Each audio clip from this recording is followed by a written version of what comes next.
Authentic Ilocos empanada po. May bagnet, sisig po. Ba't naisipan yung lagyan ng bagnet yung empanada, sir? Para maiba naman po. Tsaka po sisig. Kasi po wala po akong nakita pang nagawa po ng ganito. Pero ano talaga kayo, sir? Ilocano kayo? Opo, sir. Matatawag pa rin siyang authentic, sir. Opo, sir. Tawag na authentic, sir, kasi may vegan longganisa.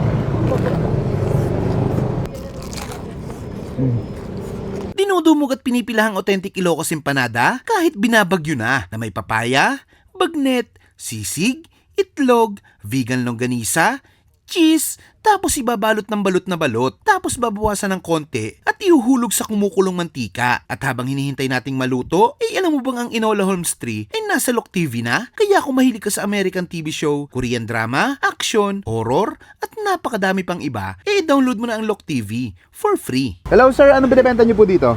Sir, Ilocos empanada po. Ilocos empanada. Authentic Ilocos empanada po, sir. Ayun, magkano yung ganyan, sir? Meron po kaming 60, 70, 80, 110, tsaka 130 po. Tsaka po yung all meat, 120 po. Ano pagkakaiba nun, sir? Yung iba po, sir, may bagnet, Bagnet. yung overload sisig po. Bakit may ganyan, sir? Dinagdag ko lang po para sa mga choices po ng mga customer. Okay, sige, sir. Pa-order nga ako, sir, ng overload. Okay po, sir. Pwede bang may bagnet tsaka sisig? Pwede po, sir. Overload po. Magkano po yung ganun? Bali, 160 lang po, sir. 160. O, sige, sir. Yun ang ordering ko. Anong tawag dyan, sir, sa orange na yan? Dough po. Dough. Tapos, Masahin lang po. mamasahin. Laki, Opo, sir. Bilog na bilog, Tapos ano yung ilalagay, sir? Unang ilalagay po, sir, papaya. Ganong karami papaya, sir? Ito po, sir. Sandakot. Opo. Okay, tapos Sunod po natin yung bagnet. bagnet. Ba't naisipan yung lagyan ng bagnet yung empanada, sir? Para maiba naman po. Tsaka po sisig. Kasi po wala po akong nakita pang nagawa po ng ganito. Oo nga, no? Parang in-upgrade ko lang po, sir. Parang dyan pa lang, solve ka na, oh. Opo. Tapos ano pang ilalagay, sir? Itlog, sir. Vegan longganisa po, sir. Vegan longganisa. Grabing Tsaka po dami. cheese. Ganyan talaga ang serving niya, Opo, sir. sir. Pare-pareho pong serving. Wala pong vlogger dito, sir. Yun, ang maganda dito. Okay na yun. Okay na po, Tapos sir. bibilutin. Ay, grabe. Parang pang 2 tao na yun sa laki, Yun, oh. Tapos babawasan. Sir. Ang laki. Tapos sasalang dito. Gaano katagal lutuin yung ganyan, sir? Mga 10 to 15 minutes, sir. 10 to 15 minutes. Yun. Alright.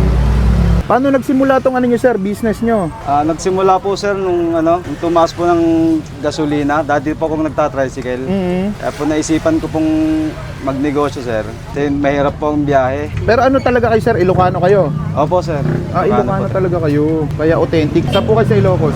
Sa norte po, Pasukin. Ano sa Ilocos yung masarap? Ito talaga, sir, ang masarap. Yung bagnet po, sir. Tsaka yung vegan longganisa.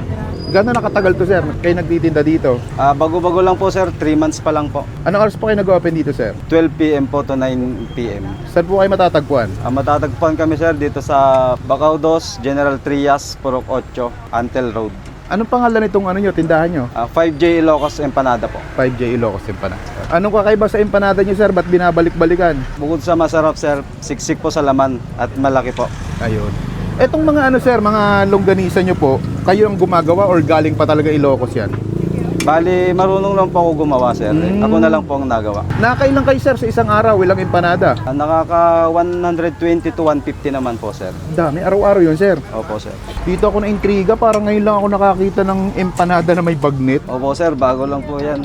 Pero matatawag pa rin siyang authentic, sir. Opo, sir. Tawag na authentic, sir, kasi may vegan longganisa pa. Paano ba masasabing authentic ang empanada, sir? Masasabing authentic po, sir, kasi yung sa ingredients niya po, galing pong Ilocos ang menu.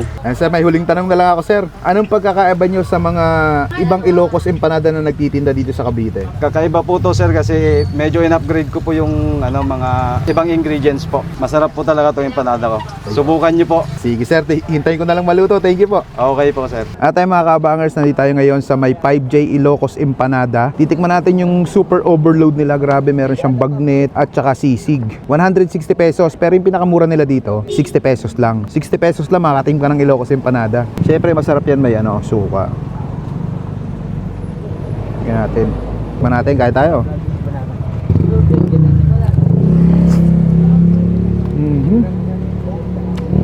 Daming laman, oh. Parang good for two na ito, eh. Ay, sisig. Marami mainit.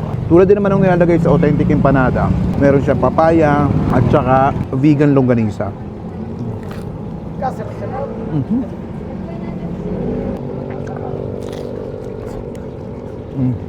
Daming laman.